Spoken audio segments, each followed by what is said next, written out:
Harvard University was founded in 1636. It became the first institution of higher education in what we call now the United States. What if I told you for 300 years women were not allowed to study there? Not a single woman. In fact, none of the colonial era universities such as Yale, Princeton, Columbia allowed women. During the 17th and 18th century, the idea of a woman receiving higher education was considered completely absurd. Her role was to be a mother and a wife. Going to a university would distract her from her main job. Learning concepts like philosophy, science, or literature were unnecessary. The whole education of women should be relative to men, to make a man's life pleasant and agreeable. These are their duties from childhood. Although Jean-Jacques Rousseau wasn't American, his ideas on society and education have influenced many American revolutionaries. His beliefs in the importance of the social contract and individual freedom are considered one of the important aspects in the foundation of the US. The 19th century had more to offer. Some scholars were so concerned with the minds of women that they came with a brand new theory, the weaker brain theory. According to them, the woman's mind is too fragile for heavy intellectual work. They feared that higher education could have catastrophic consequences, such as overheating their reproductive systems. A woman's mind is not adapted to sustained intellectual effort without physical injury. Higher education will cause female sterility. So, if women learn too much, they will explode. Better keep them away from those books and theories. Of course, it wasn't just men with credentials who had concerns. The clergy was on it too. They warned that women pursuing higher education would become unfit to the moral fabric of society. Naturally, the Bible was on their side. A woman who studies too much will become unfit for the duties of her sex. Education will make her less obedient and more independent. Let's not forget the real reason men in power were fixated against women education.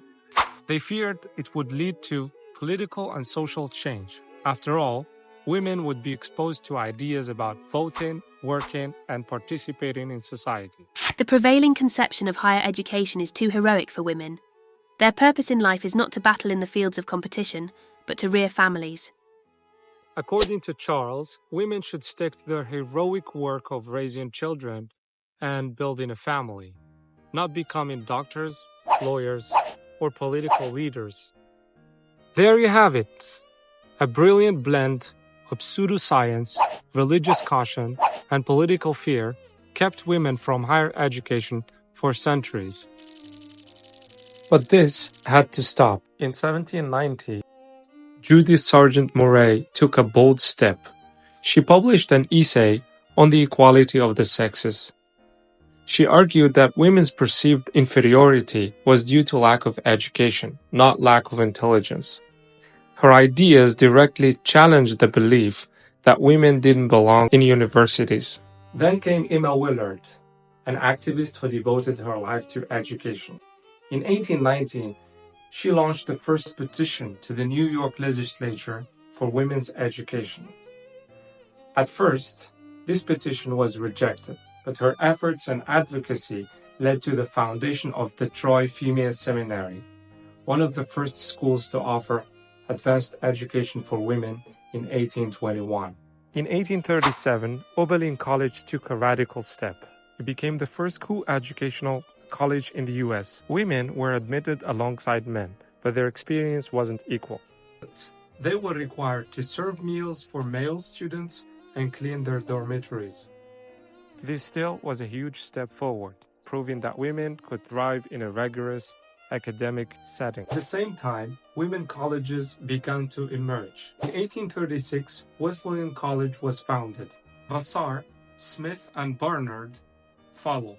Historian Helen Horowitz wrote that these colleges were designed like seminaries, to keep women in isolated buildings to protect their virtue. Let's talk about Elizabeth Blackwell. At a time when women were excluded from most professions, Elizabeth Blackwell broke through barriers to become the first woman to graduate from a U.S. medical college. Elizabeth was in her 20s. Her close friend Mary fell ill. Before she died, Mary told Elizabeth that she would have suffered less if she had been treated by a female doctor. Elizabeth took her friend's words to heart. She decided to become a physician. When Elizabeth applied to Geneva Medical College, the all-male student body voted to admit her as a joke. But Elizabeth took her acceptance seriously. She persisted through rampant discrimination, and in 1849, became the first woman to graduate from a medical school in the United States. She set up a private practice and a free clinic for poor women and children in New York, and started training other women in medicine. When the Civil War began in 1861, Elizabeth saw it as an opportunity for women medical professionals to gain acceptance and be paid to provide necessary care to soldiers. Elizabeth found herself sidelined, but still supported the war effort. After the war, Elizabeth established a college dedicated to training women in medicine and continued to be a fervent medical activist until her death in 1910. Her story was a precedent. She inspired women like Rebecca Lee Krempler, who became the first Black woman to earn a medical degree in 1864.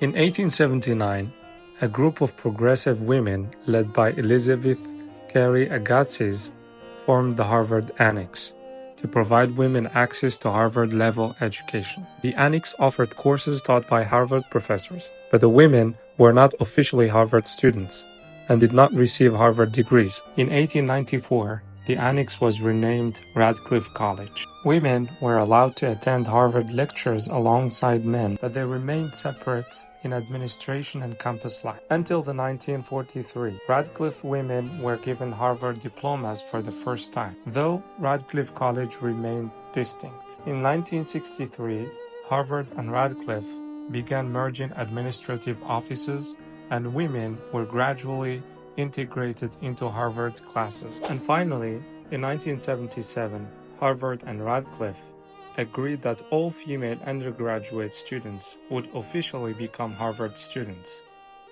By the late 1960s and the early 1970s, social movements like women's rights advocacy pressured universities to open their doors to female students. This has facilitated the process of women integration into the elite or Ivy institutions such as Yale University, which became officially coeducational in '69, then followed by Columbia University in 1983.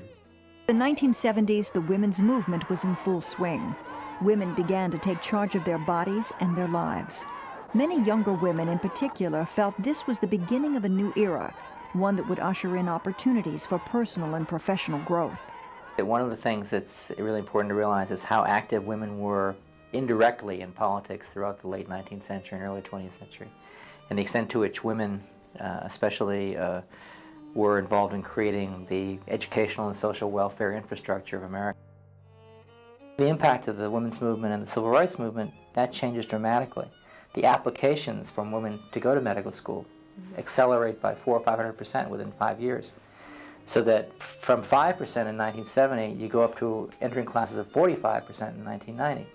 A major difference. The same thing happens in law schools. The same thing happens in business schools. Throughout the 1930s, for example, you have a situation where women who are married are being prohibited from working. Teachers are made to leave their jobs if they get married. More than 75% of the school systems in the country will not hire a woman to teach if she's married. That women's position in life is not due to biology or Freud or God. It's due to politics in the deepest sense of politics. And similarly, men and women of color, their position is not due to any racial theory of intelligence or whatever, or separation of the races. It's due to a system of power. And the minute you realize that, the minute you realize that there's hope, that there's change, that there's a future that can be different.